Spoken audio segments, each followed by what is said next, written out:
Right, I've been meaning to do this for some time. In here, we have one of those impossible burgers. It's not vegan, but it is vegetarian. There is no meat in it. There is cheese, and there's probably some egg in it somewhere. But I've been meaning to try this. Now, in fairness, Jeremy Clarkson has already tried, I think, the same thing. I'm testing it to see if it tastes like a burger experience, if it satisfies the same part of you that a burger does, i.e. the hangover.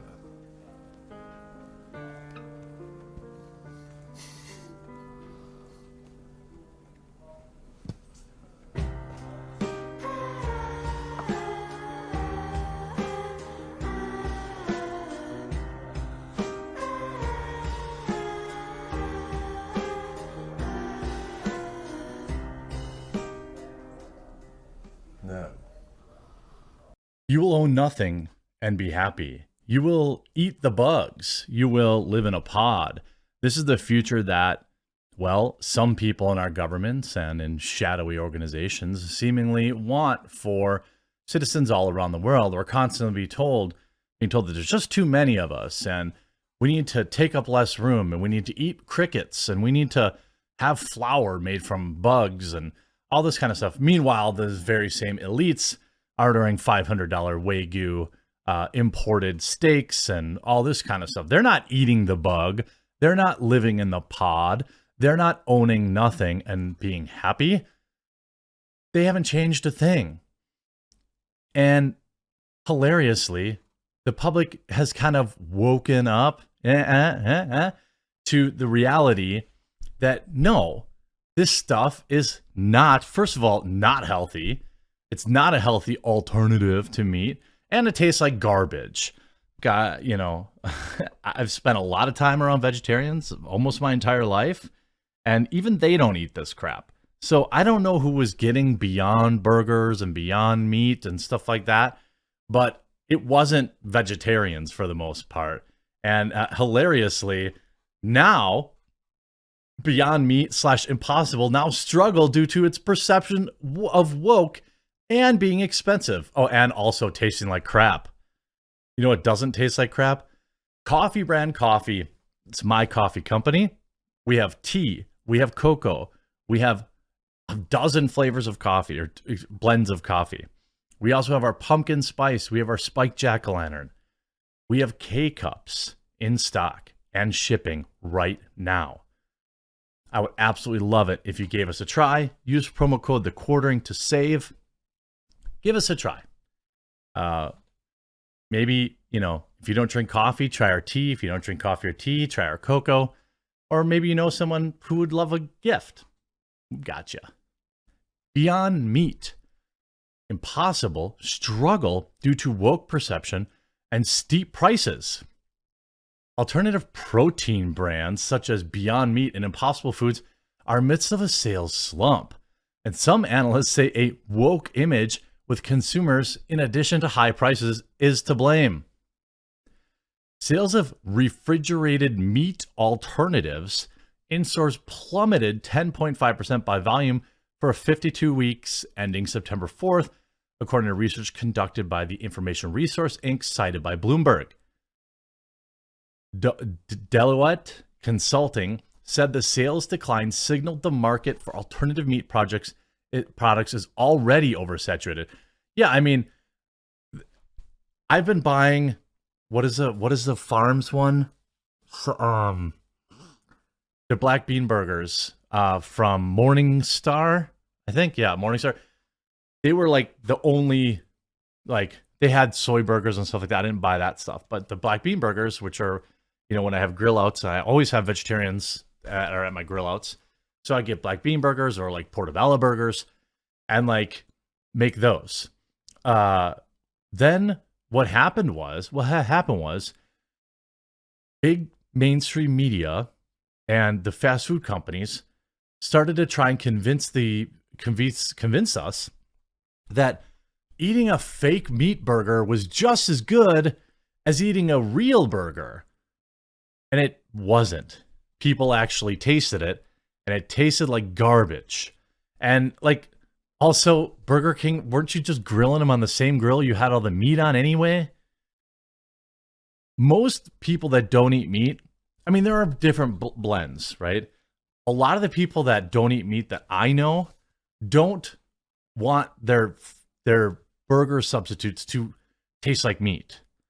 There are people who have allergies or people who give it up for ideological reasons that maybe still want the that delicious meat flavor. But after a few beers, most of them would rather just have a burger, in my experience. They said the sales in decline signaled that alternative products was already oversaturated and there was too woke. The issue surfaced last month at a restaurant chain, Cracker Barrel, which irked culture warriors on social media and drew accusations of growing woke after it announced that Impossible Sausage was available on its menu. The alternative brands are also losing their prestige with environmentally focused shoppers.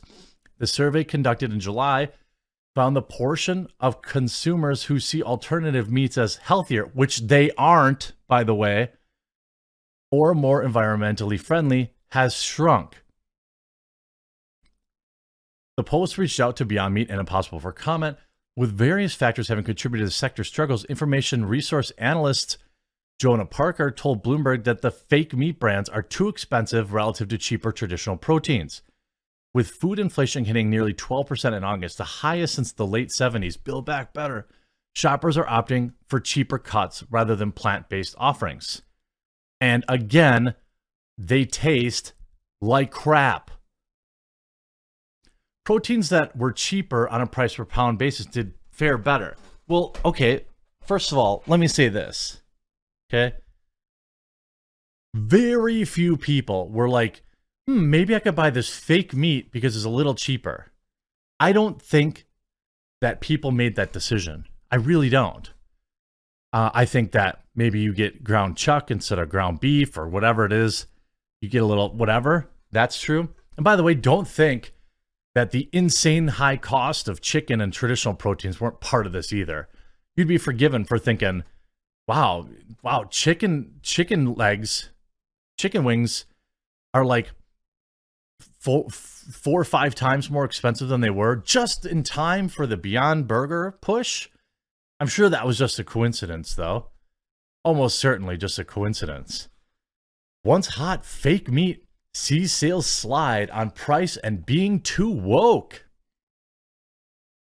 Quote, I'd rather eat an actual burger. Why plant-based meats fizzled in the United States. McDonald's has shelved its meat-free burger trial, and stock in one of the major manufacturers has dipped nearly 70%.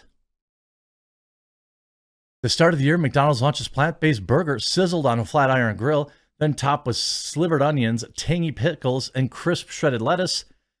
It was a glimpse of the future. No. It was the future that some people wanted. It wasn't the future that we wanted. Getting meat eaters in the United States to adopt plant-based alternatives has proven a challenge. Beyond Meat, which produces a variety of plant-based products, including imitations of ground beef, burgers, sausages, meatballs, and jerky, has had a rough 12 months, with its stock dipping nearly 70%.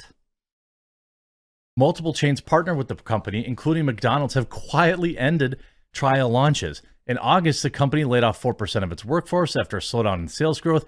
Last week, Chief Operating Officer was reportedly arrested for biting another man's nose during a road rage confrontation. Probably desperate for some meat, I would imagine. For some time, Wall Street went vegetarian. In 2019, Beyond Meat was valued at $10 billion. More than Macy's or Xerox. The most bullish investors believe that plant-based meat would make up 15% of all meat sales by 2030. But the reality is, Americans' interest in plant-based meat has proven more complicated than investors thought. And the adoption of meat alternatives have been slower than what was once hoped.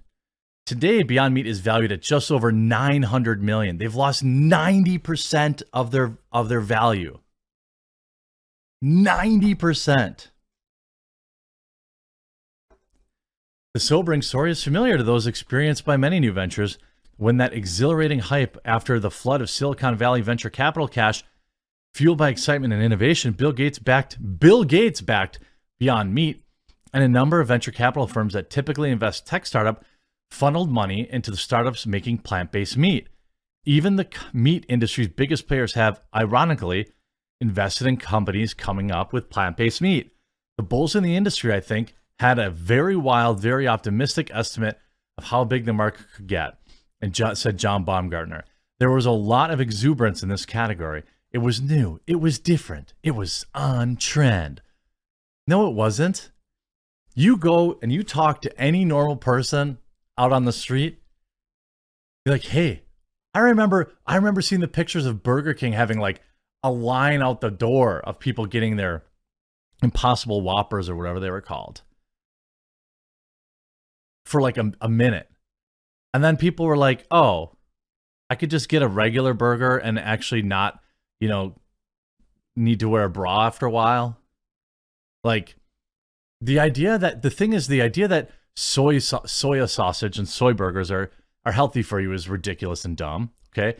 The fact that anybody who isn't a vegetarian would choose to eat that garbage meat instead of regular meat willingly, the idea that there was a lot of people who were willing to do that was also hilarious and dumb. The consumer environment is tough and all this stuff is not cheap yet. It's going to take some time to change cultural practices. It's not going to happen overnight. It's never going to happen.